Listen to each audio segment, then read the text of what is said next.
Kalau ada kitab lagi elok sebenarnya. Buka. Nanti kita kalau baca kitab dia, kalau boleh dapat beli kitab jauh. Di kitab dia. Di kitab dia kitab dia. Penawar bagi hati. Kenapa saya suruh? Bukan suruh lah.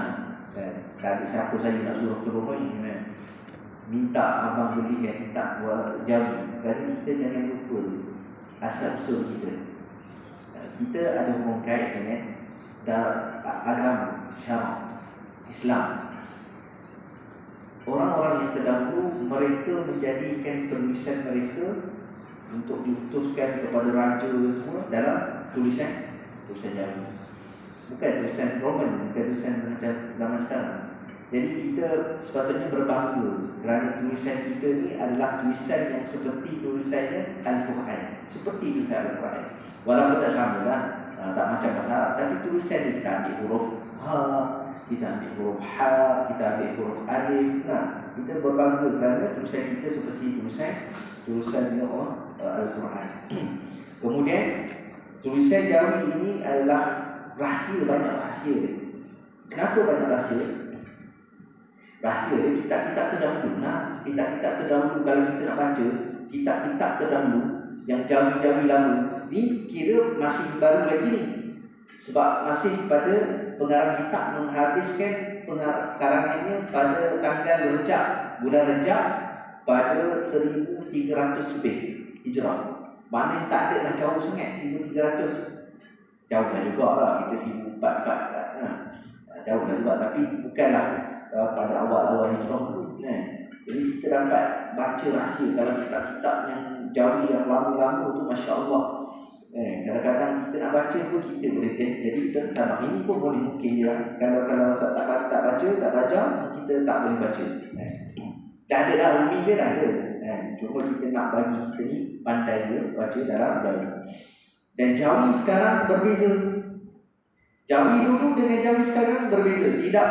Tidak semestinya orang yang boleh membaca Jawi yang sekarang boleh baca Jawi yang dahulu. Susah ni Jawi dahulu ni susah. Baik, bismillah. Kita masuk ke qala al-musannif rahimahullah taala nafa'ana Allah bi'ulumihi fid darain amin ya rabbal alamin. Jadi apa sebenarnya perbahasan pada kitab kita, ilmu apa yang kita nak bahaskan? Ilmu yang kita nak bahaskan ini kita kena tahu ilmu tasawuf. Kita kena tahu dulu ilmu apa yang kita nak bercakap. Sebab zaman waktu saya belajar dahulu, satu ketika masa saya masuk dekat sekolah agama, saya belajar satu mata pelajaran dia panggil Al-Adab wan Nusus. Al-Adab wan Nusus. Maksudnya sebenar adab dan nusus ini adalah sastra, pengajian sastra.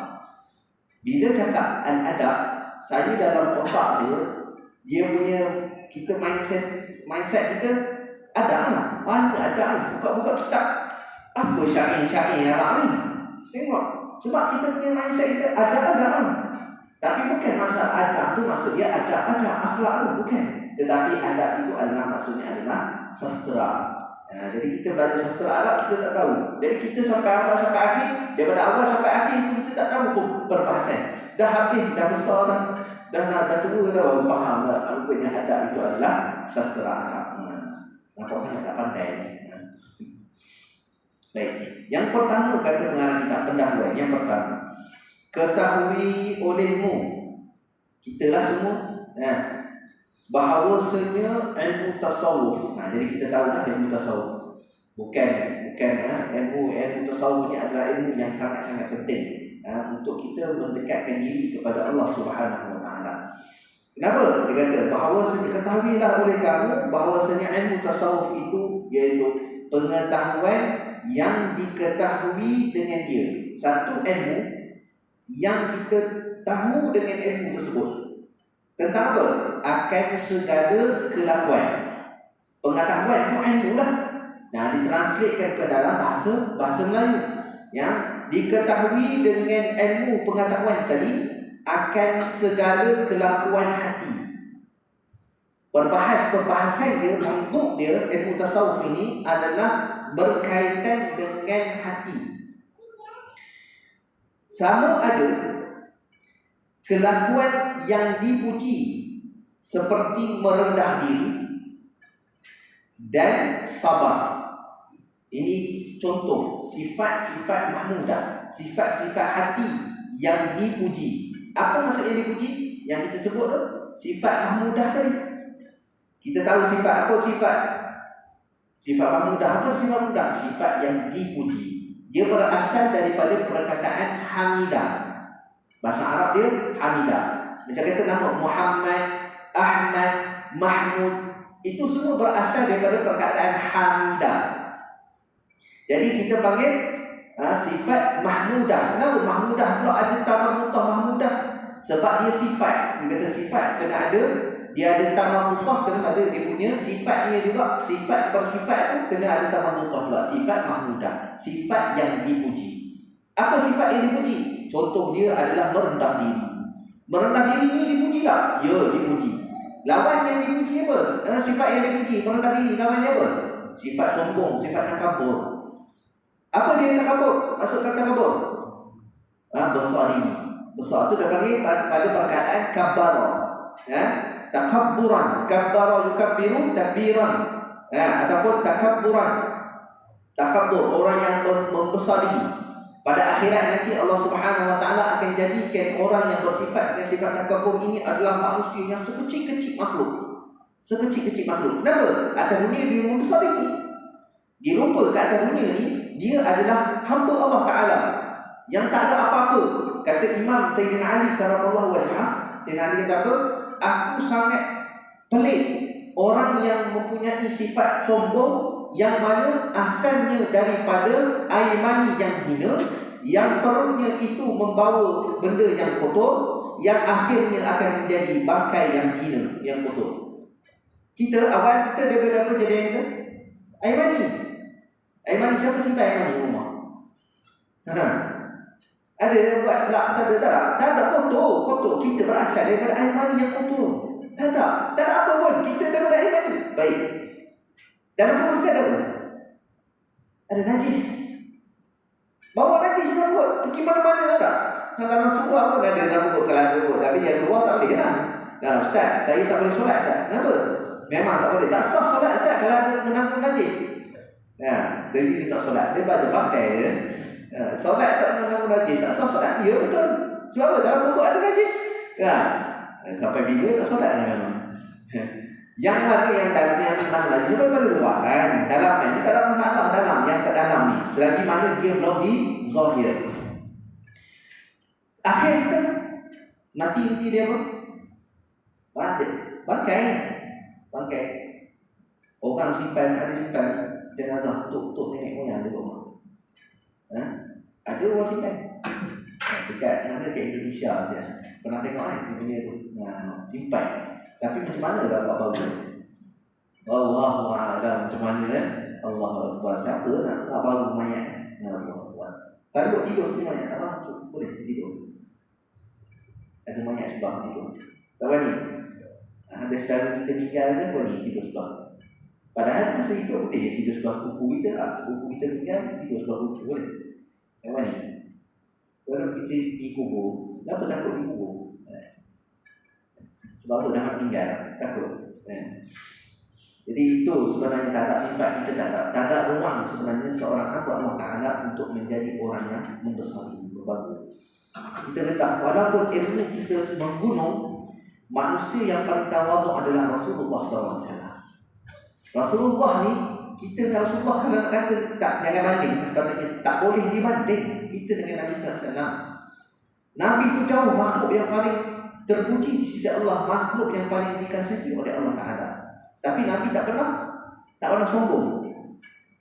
Pernah satu sahabat datang ke rumah Nabi SAW. Lalu Nabi SAW buat, Rasulullah ambil bantal, Rasulullah dudukkan di bantal. Duduk di atas bantal. Masya Allah. Nabi bagi bantal. Tak ada Nabi duduk atas bantal. Malam ni saya duduk atas kursi, abang duduk bawah. Bukan saya besar, bukan nak bagi nampak sikit muka handsome. Nabi SAW ambil bantal, Rasulullah ambil alas letak supaya sahabat duduk di atas tempat yang selesa. Itu sifat Nabi SAW.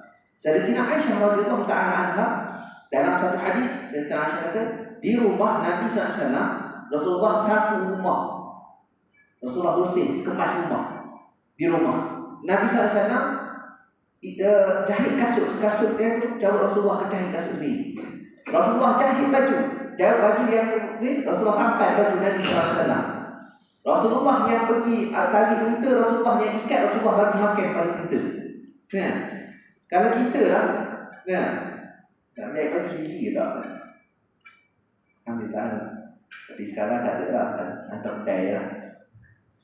Kalau ada sikit dah kan, hantar kedai lah. Jangan koyak sikit kat celah tiap tu. Takkan kita nak hantar kedai, tak berbaloi pula nak hantar kedai. Kita jahit sendiri ke baju? Kalau jahit sikit lah, buka ni baju saya ni lah. Kita nak jahit sendiri yang tak tahu. Dia baju baru tu pun, Masya Allah. Kaya sungguh kalau baju dia pakai baju 100 selai koyak sikit celah tiap beli 100. Oh, Masya Allah.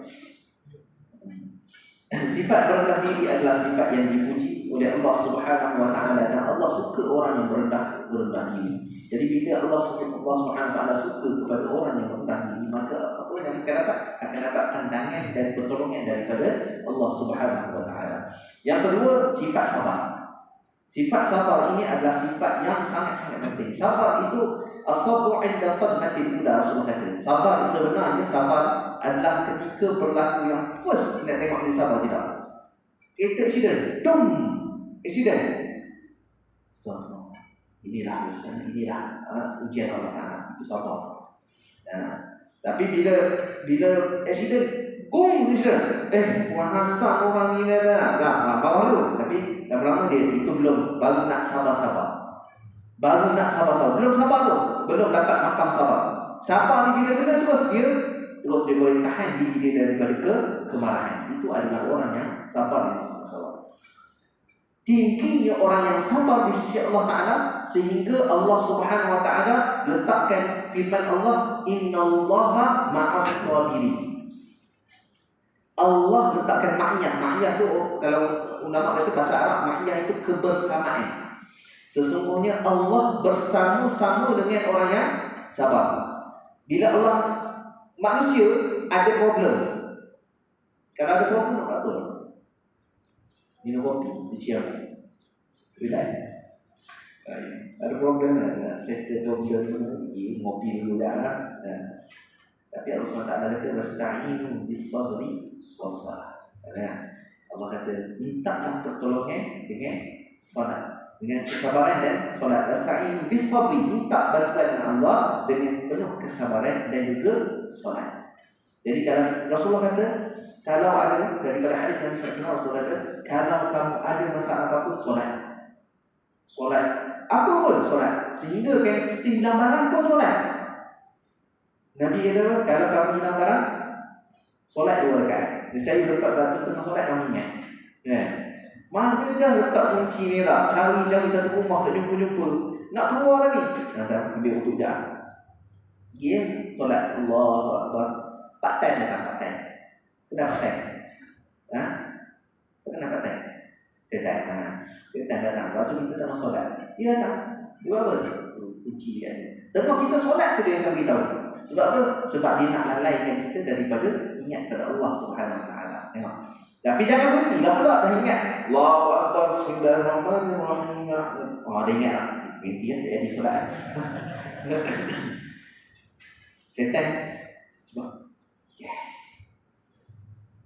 Nah, itu dah dia punya kehendak dia. Itulah dia punya tujuan dia. Jadi kita meriasasikan kehendak syaitan. Ataupun sifat tasawuf ini adalah dia mengenal ataupun kelakuan yang dicela. Apakah daripada kelakuan yang dicela? Apa dia? Seperti dengki. Dengki ni dia punya bahaya dia sampai boleh melibatkan kepada perbunuhan, boleh melibatkan kepada pergaduhan dan sebagainya. Sebab sifat dengki. Kita tengok kalau orang dengki berdewan lain, orang tu naik sekejap daripada kita, naik. Kita tak suka orang tu naik atas pada kita. Kita pada ada sifat iri, dengki dengan orang tadi. Bila ada sifat iri hati dengki, kita tengok kelemahan orang tu, kita akan cari kelemahan dia. Satu persatu kita akan intip. Kita bukan nak tengok kebaikan orang, tetapi kita mencari kesalahan orang. Cuba tak cari. Tapi janganlah buat juga. Cuba tengok kalau kita ada rasa iri hati, kita akan tengok benda baik dia orang tu buat, tak baik di mata pandangan kita. Contoh, saya bagi contoh. Ada orang bila dilantik menjadi ketua lah, ketua. Kita nak jadi ketua, tak dapat. Ini nak tanding lah. Kita ni macam dia lah. Contoh, tapi kita elak lah. Orang ni kita nak jadi ketua, tak dapat jadi. Kita tengok orang tu naik, orang ni corruption lah, orang ni itulah. Kita tak tahu pun sebenar-benarnya sifat orang tadi. Kita pun dengar daripada orang, kita tak suka dia, iri hati, sakit hati. Start kita mula cari. Sebab apa? Sebab nak menjatuhkan orang tadi. Nampak ada orang lagi kaya daripada kita. Kita pakai kereta, dia dah power lah. Pakai Honda, tapi Honda Civic, tapi biasa, Honda Civic. Tiba-tiba tuk jiran kita bawa datang keluar Honda Civic Type R. Terus apa? Type R kan? Hai, mana ni? Tengok biasa-biasa je. Tengok biasa-biasa je. Tak berhati tengok orang lagi atas pada kita, lagi power pada kita. Ada sifat dengki pada orang lain. Civic tu lah mahal lah. Ni mahal lagi, Type R. Masya Allah, saya dia mahal ke? Terkejut. Oh, RM3,000 kan? RM300,000. Masya Allah. Terkejut. Saya terkejut. Apa terkejut? Masya Allah.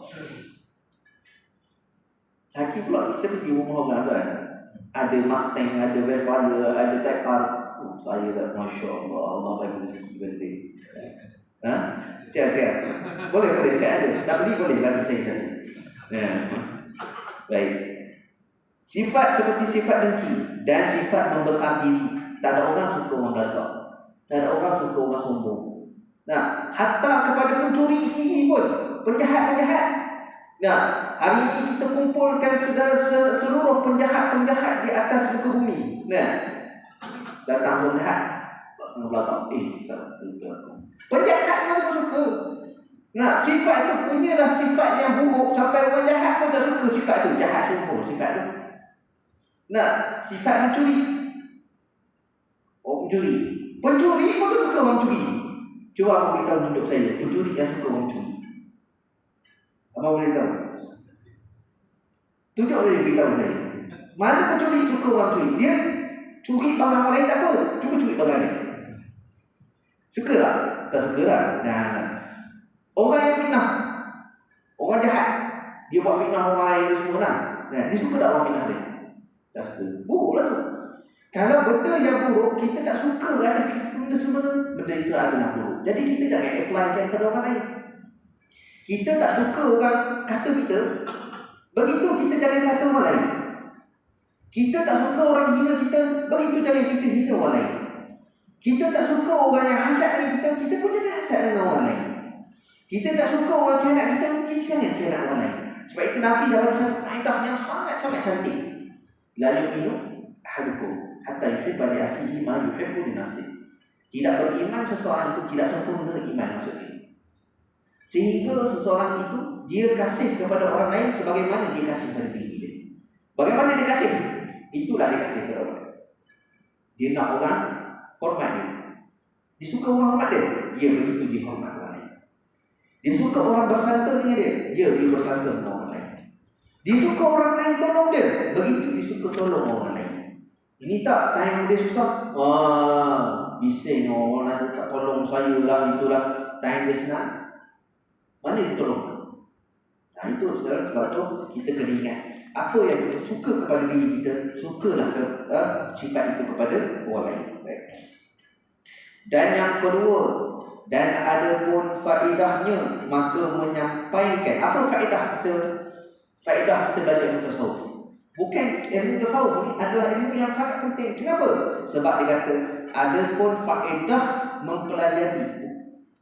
Bukan kita nak belajar sebenarnya. Ilmu tasawuf ni bukan sekadar untuk dipelajari, tetapi untuk diamalkan. Berapa ramai orang yang ada tahu ilmu tasawuf tetapi dia tidak bertasawuf. Sebab apa? Tasawuf ini adalah amali. Dia bukan sekadar ilmu, sekadar semata-mata. Dia adalah yang diamalkan. Sabar. Abang belajar, oh sabar macam ni, tu ni. Tapi time kena kata orang. Jom kita pergi rumah dia. Tak hati dia ni. Nah, hilang sabar. Tahu sabar, tapi tak ada amal. Begitu juga orang yang tahu contoh sedekah. Tahu sedekah, pahala sedekah ni, tapi dia bersedekah. Punyalah susah nak sedekah. Sampai begitu, kalau tengok wallet dia cari duit, kalau ada yang paling kecil itulah yang dipilih. Saya kadang-kadang pergi di masjid, termasuk duit dalam tabung. Kita rasa Allah Akbar sikit ni adalah masuk ke duit. Sebab tu orang datang kepada saya. Ini saya sebut sebab saya tengok Masya Allah dia sungguh dia dalam sedekah. Ada orang Allah bagi dia sifat pemurah, dia sangat pemurah. Dia kata, Ustaz, dulu saya susah Ustaz, tapi bila saya agak senang sikit, saya selalu sedekah Ustaz. Saya tengok dalam wallet saya ada note yang paling besar. Ada 100 saya masuk dalam tabung. Lepas pada itu saya tengok Allah SWT mudahkan saya punya rezeki. Dia kontraktor saya dapat projek dia. Sampai dia kata saya terpaksa tolak projek, banyak projek saya terpaksa. Tak menang tangan dia kata. Itu kata sir, rahsia daripada orang yang bersedekah. Tapi janganlah pula kita sedekah sebab kita nak benda tu dah. Sedekah kerana Allah. Dia bersedekah kerana Allah Subhanahu wa ta'ala. Tapi kalau abang rasa, kalau dah tiba-tiba rasa macam kata hati nak bersedekah, nak sedekah boleh terus pun tak apa. Letak tu kan, Masya Allah.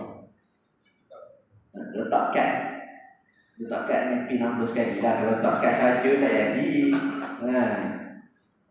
Baik. Pin nombor saya sendiri. Masya Allah. Nanti kan pergi ke bank nak cari kan, kena pula. Tukang kad orang bahaya. Yang kedua, dia kata, dan ada pun faedahnya maka menyampaikan ia kepada mengkesungguhkan hati daripada yang lain daripada Allah Ta'ala. Apa faedahnya? Faedah dia adalah kita menjadikan hati kita itu sungguh-sungguh hanya kepada Allah Ta'ala.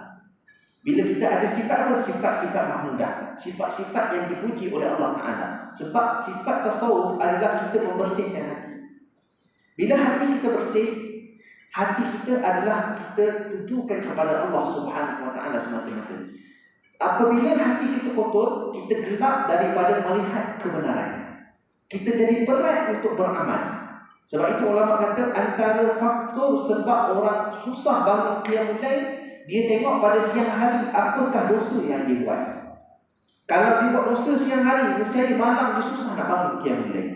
Allah bagi taufik kepada orang yang dia dekat diri dengan Allah Subhanahu Wa Taala, jauhkan diri daripada maksiat. Jadi penting orang bersihkan hati. Bila buat maksiat, taubat langsung daripada Allah. Terus taubat langsung. Jangan takut. Kita buat dosa, langsung taubat. Kenapa? Sebab kita tak tahu bila waktu kita akan mati. Takut lepas kita buat dosa, kita sikit lagi lah. Sikit lagi taubat. Macam dia ingat sikit lagi pun. Sebab syaitan ni, dia akan datang beberapa peringkat untuk nak elakkan orang beramal. Yang pertama, dia akan datang daripada pintu apa? Pintu tangguh. Kita dah rasa nak buat amal ni, dah ada Allah dah campakkan sifat dalam hati nak buat kebaikan. Hari ni rasa nak pergi solat lah. Tak solat kat masjid ni, ada pengajian ni, ustaz rasa boleh tak pergi. Jadi sikit lah isyak kan. Isyak boleh tak sampai dekat solat jemaah. Padahal maghrib tu dia boleh lah, dah ada rasa dah. Saya tak kata, tak apa, kan isyak lah, tak ada bilang maghrib, pergi isyak. Isyak, dia tak apalah isyak kan, tak apalah isyak. Sampai waktu isyak, betul lah pula. Dia kata, baik, Bila dah ada kehendak, bila dah rasa okey, syaitan kata, pergilah, pergi. Okey, dia nak pergi sangat, syaitan dah kalah. Janganlah pergi insya-Allah. Tak, aku mesti pergi dalam hati lah. Nak kena pergi juga. Dalam perjalanan kita boleh tengok jalan tengok. Dia buat tu lah. Kita amal kita dipesongkan. Supaya apa? Supaya kita tak dapat pahala amal dia. Dia tengok. Memang tak pergi solat. Dia rasa diri dia baik kan. Dia keluar rumah. Dapat pergi solat maghrib. Padahal baru sekali dia nak pergi solat kan. So dia punya rasa tu. Tengok tu orang lain. Dia pergi solat pula ni. Dia dalam hati dia. Apa dia tak pergi solat. Dia rasa diri dia pun baik. Wujud. Siap lah wujud lah. Dah masalah. Kena ubat. Yang pertama tadi pada pintu taswif tadi, pintu tangguh tadi, apa ubat ulama kata tu? Kalau katalah aku tangguh punya amal ni, aku dah dapat petunjuk daripada Allah, Allah dah masukkan dorongan dalam hati aku untuk pergi masjid, tapi aku tinggal, aku tangguh dulu. Katalah lepas ni aku mati, tak sempat langsung aku pergi masjid. Itu dia punya tak ingat juga, tak tahulah. Dah pergilah sampai ada pula dia kata syaitan tengok pula. Tak. Aku baru je nak bangun tu tak banyak. Tiba-tiba syaitan nak masukkan amal aku. Tak boleh. Aku nak beramal kerana Allah Subhanahu Wa Taala. Betul kan kita punya hati. Itu antara jalan-jalan pintu yang akan dirosakkan oleh syaitan kepada anak-anak Adam supaya mereka tak dapat masuk syurga. Dia dah tak boleh. Inilah sifat hasad. Sifat dengki. Sifat siapa dengki? Sifat syaitan. Syaitan bila dia kena keluar daripada syurga, Allah usir daripada syurga, dia punya marah dia, aku nak usir manusia daripada syurga juga. Sebab dia dengki, dapat manusia yang dapat masuk syurga, dia dengki manusia dapat masuk syurga. Jadi dia tak nak kita masuk syurga. Jadi dia akan berusaha supaya kita tidak dapat masuk syurga daripada syurga Allah Subhanahu Wa Taala. Dia ada peringkat syaitan daripada peringkat hasad yang paling buruk. Ulama kata hasad syaitan. Hasad dia ada dua jenis. Satu hasad dia nakkan kedudukan orang tadi. Dia nak orang tu turun. Bila orang tu dapat jadi ketua contoh, dia nak orang tu hilang nikmat tu supaya dia dapat nikmat tu kebaikan. Itu hasad yang martabat yang paling biasa. Bukan kata boleh, tak, paling biasa di antara hasad-hasad lah. Hasad yang paling teruk adalah hasad syaitan. Kenapa? Sebab dia hasad syaitan. Kalau dia hasad manusia tak dapat, dia usaha supaya manusia tak boleh masuk syurga, dia dapat masuk syurga? Tak dapat. Dia usaha supaya nikmat tu tak dapat pada orang lain, dengan dia pun tak dapat nikmat tu. Macam kata, aku tak kira. Yang penting dia tak dapat. Aku akan suruhkan supaya aku tak dapat jadi pun tak apalah. Yang penting dia tak dapat. Sebab hasad. Sebab dengki. Itu hasad syaitan. Alhamdulillah. Mudah-mudahan Allah jauhkan kita daripada sifat-sifat yang keji di sisi Allah Subhanahu Wa Taala.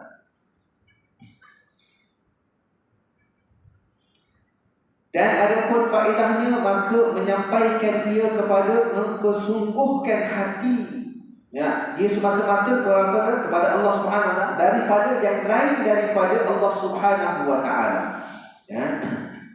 Dan menghiasinya, dia buang semua sifat-sifat yang selain daripada Allah Subhanahu Wa Taala, dan dia menghiasinya dengan memandang kepada Tuhan sekalian alam. Dia letak dalam hati hanya Allah. Seperti mana Rabi'atul Adawiyah dan ulama wali-wali Allah. Sebab dalam sifat ni, sifat Rabi'atul Adawiyah ni perempuan. Kita malu pula perempuan yang macam ni. Hebat ni perempuan ni. Rabi'atul Adawiyah tak kahwin. Kenapa? Dia kata, aku tak nak sibukkan diri aku selain daripada makhluk, selain daripada Allah. Aku tak nak sibukkan diriku dengan makhluk selain daripada Allah SWT. Aku nak sibukkan dengan siapa? Dengan Allah. Jadi hidupnya ibadat je. Ibadat. Dia kata, Habibi la ya'dilul habib wa la bisiwahu fi qalbi nasib. Kekasihku tidak bakal diganti dengan kekasih lain. Kekasih ini siapa? Allah. Tidak bakal diganti dengan kekasih lain. Manusia kahwin, siapa jadi kekasih dia? Manusia, isteri suami dia. Wala lisiwahu fi qalbi nasibu. Tiada selain daripada Allah Ta'ala yang berada bertempat di dalam hatiku. Saya Allah je. Sebab itu amal dia, amal Sayyidina Rabi' Al-Adawiyah semata-mata kerana Allah. Semata-mata kerana Allah. Bukan kerana syurga, bukan kerana takut neraka. Tinggal yang buruk, tinggal maksiat, bukan kerana takut neraka. Tinggal maksiat kerana Allah Ta'ala. Itu adalah martabat ikhlas yang paling tinggi. Beramal bukan kerana inginkan syurga, tetapi inginkan Allah Ta'ala, kerana cinta kepada Allah. Contoh, saya bagi contoh. Semua sayang ibu dia. Suka sayang. Bang, dulu kecil-kecil je lah, dah tua ni, kita fikir, bang, tolong kita kaya. Kenapa bang? Tolong beli gula dengan beras sikit. Gula dah tak ada, beras pun dah nak ambil, tolong beli. Terima bagi upah. Apa mak ni nak upah pula? Kita pergi pergi balik-balik, mak kita nak ambil duit ni. Apa mak? Tak payahlah, bukan nak upah. Saya tolong mak. Sebab apa mak? Sebab kita kasih kan mak kita, sayang. Takkan kita nak biar mak kita dah tua nak pergi keluar. Kita rasa sayang dengan mak kita. Mak kita nak, apa mak? Upah-upah ni mak. Tak perlu. Tak payah upah-upah. Itu sifat. Nampak? Orang yang cinta kepada Allah Ta'ala, apa? Aku, nikmat yang penuh pada diri aku pun tak terbayar. Allah sayang kepada hamba dia, walaupun dia itu bermaksiat. Kita satu hari, kadang-kadang dia buat solat lah, kadang-kadang dalam hati ni lalai lah, tapi Allah bagi nak nikmat pada kita. Kalau kita buat maksiat, ada tak? Ada tak? Macam tu. Tengah-tengah buat maksiat, tak boleh. Boleh. Ada macam tu? Tak ada. Kita buat maksiat pun tak. Allah kata, taubat situ baru tak boleh hirup oksigen. Kalau kamu buat maksiat tak boleh hirup oksigen. Ada? Tak ada. Orang yang tidak beriman pun Allah bagi kaya daripada orang beriman. Masya Allah. Nah, Allah Subhanahu Wa Taala, sifat pemurahnya Allah Subhanahu Wa Taala. Macam mana tak terasa cinta? Macam mana Sayyidina Rabi' Al-Adawiyah tak jatuh cinta dengan Allah Subhanahu Wa Taala? Yang dia cinta kepada Allah Subhanahu Wa Taala. Baik. Yang ketiga, dan ada pun hantarannya maka iaitu hati manusia. Mana tempatnya? Tempat perbahasan ilmu tasawuf ini di mana? Untuk apa? Untuk hati. Perbahasan tentang hati. Mereka kata ada pun hantarannya maka iaitu hati manusia daripada pihak kelakuan yang datang kepadanya, daripada bahagian kelakuan yang datang daripada kita. Jadi kita nak membersihkan hati, nak memurnikan hati kita adalah dengan jalan apa? Amal. Tak tasawuf. Tasawuf adalah nak membersihkan hati. Membersihkan hati kita daripada amal, daripada perkara-perkara yang kotor, untuk dihiasi hati kita dengan apa? Dengan amal luaran. Amal dalaman dan amal luaran. Apa dia? Macam kata kita jaga anggota-anggota badan kita. Nanti disebut oleh pengarang kita. Dan ada pun hukumnya, maka fardu ain atas tiap-tiap yang berakal lagi sampai umur. Dan hukum belajar ilmu tasawuf ini adalah wajib fardu ain. Supaya kita tahu apakah yang boleh kita buat dan apa yang tidak boleh kita buat, supaya kita tahu apa yang merosakkan hati dan apa yang menghiasi hati kita. Sebab itu penting kita belajar ilmu tasawuf. Maka ulama kata belajar ilmu tasawuf ini adalah fardu ain. Fardu ni ada dua. Satu fardu ain, satu fardu kifayah. Ada pun fardu ain, fardu yang ditentukan kepada setiap individu. Saya, abang, pakcik, kalau ada pakcik, kalau rasa diri pakcik. Kalau saya panggil pakcik kan mahu pula ustaz panggil saya pakcik sampai hati. Itu setiap individu. Tapi fardu kifayah, apabila seorang sudah maka yang lain semua terlepas. Macam contoh ilmu apa? Fardu ain. Ilmu yang fardu ain adalah ilmu tajwid. Fardu kifayah. Ilmu fardu kifayah seumpama mempelajari ilmu tajwid. Belajar ilmu kita nak tahu. Ini kalau baca ni hukum dia apa?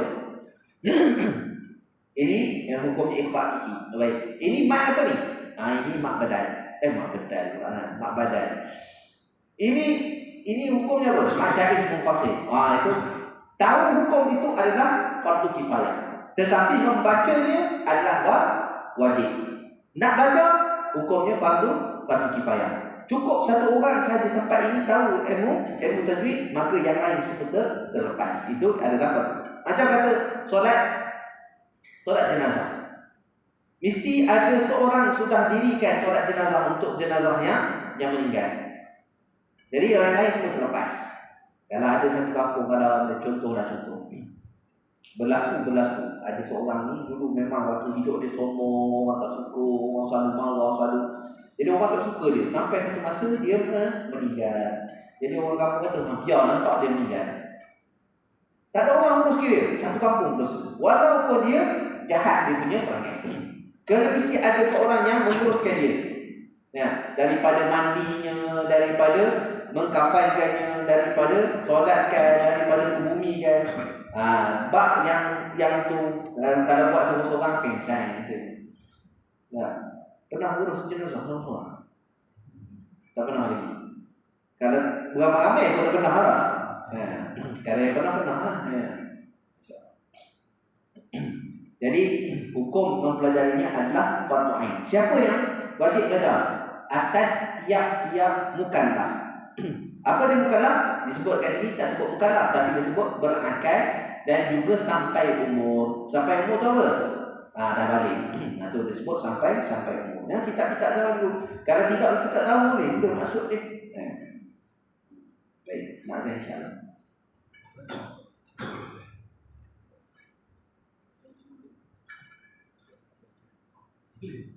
Khusyuk sampai tak sedar. Baik, kita buka dalam saya insya-Allah.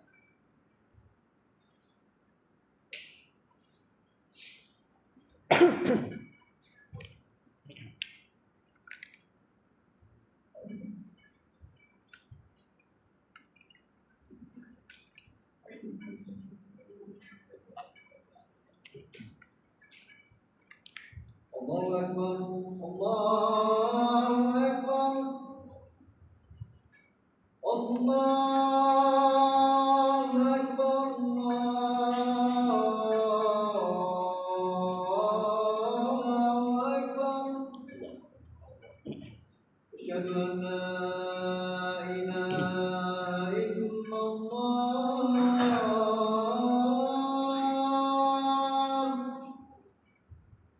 Asyhadu an la ilaha illallah.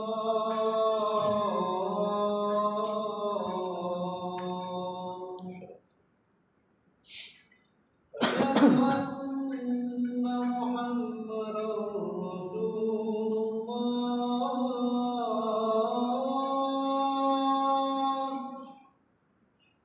Asyhadu anna Muhammadar Rasulullah.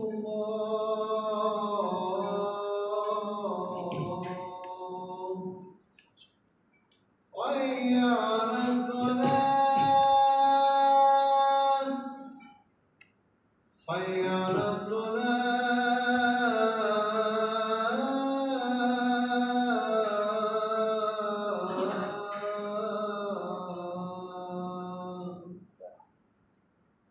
Hayya 'alal falah.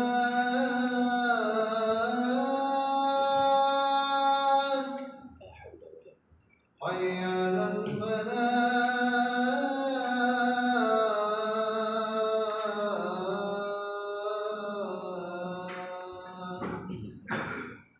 Allahu Akbar, Allahu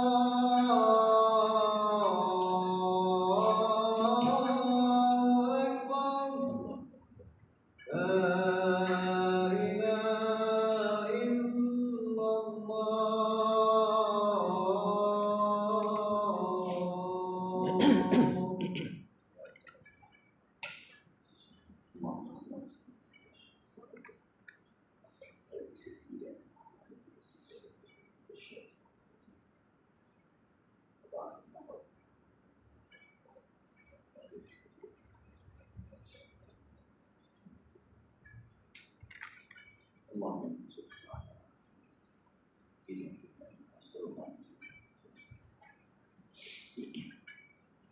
Hadirin yang dirahmati oleh Allah Subhanahu wa taala. Dan ada pun tempat ambilnya maka daripada Quran yang mulia. Mana tempat ambil apa maksud yang dikatakan oleh pengarang kitab? Tempat ambil ilmu tasawuf. Daripada mana kita ambil hukum mempelajari ilmu tasawuf ini? Istinbat daripada mana? Daripada Al-Quran yang mulia dan juga hadis Nabi sallallahu alaihi wasallam. Dan yang keenamnya, dan ada pun namanya ilmu tasawuf. Ini kita ilmu yang kita baca ini adalah ilmu tasawuf. Ilmu penyucian jiwa, ilmu akhlak, ini adalah ilmu tasawuf. Baik. Ini yang saya maksudkan tadi awal tadi. Kata pengarang kita, dan ketahui olehmu bahawasanya maksud daripada ilmu tasawuf itu, apa maksud daripada ilmu tasawuf ini? Takrif definisi ilmu tasawuf iaitu membersihkan segala anggota yang zahir. Apa anggota zahir? Luaran anggota zahir daripada segala perbuatan yang keji. Kita bersihkan diri kita, anggota badan kita semua daripada perbuatan yang dimurkai oleh Allah Subhanahu wa taala. Untuk apa? Supaya ada ia menyampaikan kepada apa? Dengan perbuatan kita melakukan perbuatan yang mahmudah, yang dipuji oleh Allah, dan membersihkan anggota badan kita daripada perbuatan yang keji, supaya apa? Menyampaikan kepada, sampaikan dengan sebab itu itu sampai kepada apa? Membersihkan hati. Nah, itu pentingnya. Dia ada hubungan kait antara amalan. Sebab itu disebut, orang tua kata apa? Daripada mata jatuh ke awan. Kita tengok di luar bazar Ramadan, insya-Allah bukan nampak penghayam je.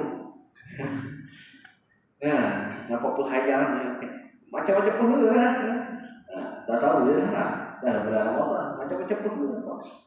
Tengok balik-balik ting-ting dia terus. Buka Facebook kan, scroll tu nampak gambar. Itu bahaya sebenarnya. Sebenarnya itu adalah salah satu cara untuk merosakkan kita juga. Dia panggil sesuatu mata kita, bila kita dah tengok dia snap, capture dia, terus masuk dalam kita punya ingat, jatuh hati. Ingat dia. Itu dia kena, sebab itu kena penting amal zahir kita itu untuk diperbaiki. Supaya apa? Ada ia menyampaikan kepada membersihkan hati daripada segala sifat kecelaan. Bila lama-lama kita banyak sangat buat jahat, buat dosa, buat benda yang keji, lama-lama hati kita semakin lama semakin gelap, semakin hitam. Bila semakin gelap, semakin susahlah untuk menerima kebaikan. Hati dah keras. Dia kata hati keras. Bila beritahu kebaikan, dia pantau balik. Ingat kau baik sangat. Mana? Bila orang baik sangat, engkau ingat kau benda bagus sangat. Kalau orang yang hidup, alhamdulillah, terima kasih lah ingat ke saya. Itu sebenarnya saya ni pun tak baik. Story itu. Nah, saya ni pun tak baik. Terima kasih lah ingat saya. Kalau orang baik, dia kata apa? Alhamdulillah, Allah hantar orang untuk ingatkan aku. Siapa yang gerakkan orang tadi? Allah yang gerakkan. Kalau Allah tak gerakkan, tak sampai orang tu. Siapa yang gerakkan untuk cakap? Allah yang gerakkan. Kalau dia tak boleh cakap, kalau Allah gerak, tak boleh dia cakap. Jadi Allah sayang kepada kita walaupun orang itu tidak baik sekalipun. Kita tengok kisah siapa? Kisah Imam Al-Ghazali rahimahullah taala. Imam Ghazali satu hari dalam perjalanan kena tangkap dengan perompak di padang pasir, perompak jalanan. Bila nak minta duit apa semua, nak rompak, jadi perompak tu nak ambil kitab. Imam Ghazali kata apa? Janganlah ambil kitab-kitab tu. Ambil. Kenapa kamu ni? Ini kitab-kitab aku semua yang aku tulis ni. Kata perompak tadi, ilmu bukan di kitab, ilmu di dada. Siapa cakap? Pompak baik, pompak. Dia punya perangai lah. Pompak saya bagi ciri pompak kan baik. Ada nak suruh jadi menteri pompak. Tak mahu pompak tak baik kan. Jadi tak ada orang pun nak suruh nak. Sebab tak ada orang kata pompak tu baik. Jadi tapi yang bagi nasihat kepada Imam Ghazali siapa? Bukan nasihat saya. Dia kata ilmu di kitab ataupun di dada. Selepas itu Imam Ghazali kata apa? Aku ingat nasihat orang tu. Dia jadikan dia sebagai nasihat. Lepas itu aku hafal semua ilmu. Kita tak tahu lah. Orang kata kan dah ingat baik sangat. Dan pakai subang ni badan itu ingat bagus sangat. Aku masih jaga pergi masjid hari itu dah muncul dah tu. Nakik lah tu. Nakik. Kita tengok orang yang bagi nasihat. Kita, isteri kita kadang-kadang abang kita bagus sebenarnya. Isteri kita ingat kita. Lagi lah sakit hati lah isteri kita bagi nasihat lah. Ke seronok. Kalau ada ujian sungguh lah isteri lah. Sebab suami sentiasa rasa dia yang paling atas. Tak boleh nak terima nasihat orang lain. Bila kita duduk di atas, macam kita bos. Kalau orang tegur kita ataupun kita punya staff tegur kita, macam mana kita? Kita boleh terima tak staff kita tegur kita ataupun kita tak boleh terima? Kalau berkata kalau masalah kerja ke apa, dia ada pendapat dia, itu masalah lain. Tapi kalau masalah bos, minta maaf bos, saya ada tegur bos. Apa dia? Saya selalu tengok bos macam nampak dah solat bos. Awak ingat saya tak solat? Ada. Lepas tu dia kata apa? Ya ke awak nampak dia macam tu. Sebenarnya saya solat ada dalam fish sebenarnya. Kadang-kadang dia lah. Tapi kalau dia kalau awak nampak tu, insyaAllah terima kasih lah kerana ingatkan saya. Dan jumpa bos macam tu. Akhir zaman tak tahu lah macam mana lah. Jumpa lah. Agak tak? Berani lah tukar bos. Saya silap dia kena tukar. Main tukar dia tak tahu kan. Dan sambung sekali. Dan dikehendaki dengan segala anggota yang zahir itu 7 anggota. Apa yang 7 anggota? Pertama mata. Yang kedua telinga. Ketiga lidah. Keempat perut. Kelima kemaluan faraj. Dan keenam 2 tangan. Dan yang ketujuh adalah kaki. Mata kita buat apa? Telinga kita dengar apa? Lidah kita cakap apa? Perut kita makan apa? Ambil makan. Kemaluan kita di mana kita gunakan? Tangan kita apa kita ambil? Kaki kita berjalan ke mana? Semua akan disoalkan oleh Allah Subhanahu wa taala. Dan hendaklah engkau ingat di dalam hati engkau akan bahawasanya Allah Ta'ala telah memberi nikmat ia akan dikau. Allah bagi nikmat Allah Ta'ala ke atas kita. Nikmat tangan, nikmat mata. Tetapi kita salah guna nikmat tadi. Bila salah guna, dia panggil kufur nikmat. Sebab itu ulama kata sarful abdi bi jami'i ma an'ama Allah 'alaihi min ni'amihi fi ma khuliqa li ajlihi. Seorang hamba ni tarikh apa ni? Definisi kepada syukur. Apa dia syukur? Seorang hamba menggunakan nikmat yang Allah kurniakan kepadanya. Untuk apa nikmat itu diciptakan kepada dia? Mata, untuk apa Allah ciptakan mata? Lidah, untuk apa Allah cipta lidah? Lidah ni untuk ejek orang ke? Tak, lidah ni untuk berkata baik, untuk membaca Al-Quran, untuk berzikir, itu kegunaan lidah. Tetapi kalau kita mengumpat orang, kita mengatakan orang, kita sudah kufur nikmat Allah Subhanahu Wa Taala berikan nikmat lidah itu. Beberapa nikmat yang besar-besar yang Allah SWT berikan kepada kita. Nikmat. Dan iaitu segala anggota engkau. Itu nikmat yang besar Allah bagi kepada kita. Allah. Abang, aku tak pakai spek ni. Saya berdua je saya nampak pakai spek. Oh, pakai spek. Abang nampak muka saya tak? Nampak jelas? Tak nampak macam hidung. Tak nampak lah hidung. Tak nampak lah. Abang ni tak pakai spek. Tengok saya nampak jelas tak? Apa jelas? Alhamdulillah nikmat. Nikmat lah, nikmat. Ni saya nak main bola tak boleh bang, susah. Bukan tak boleh nak main bola, tapi pakai spek. Silap-silap kena shoot atas muka. Kontak lain? Tak sama dengan ayat asli. 8 jam dia abang boleh pakai.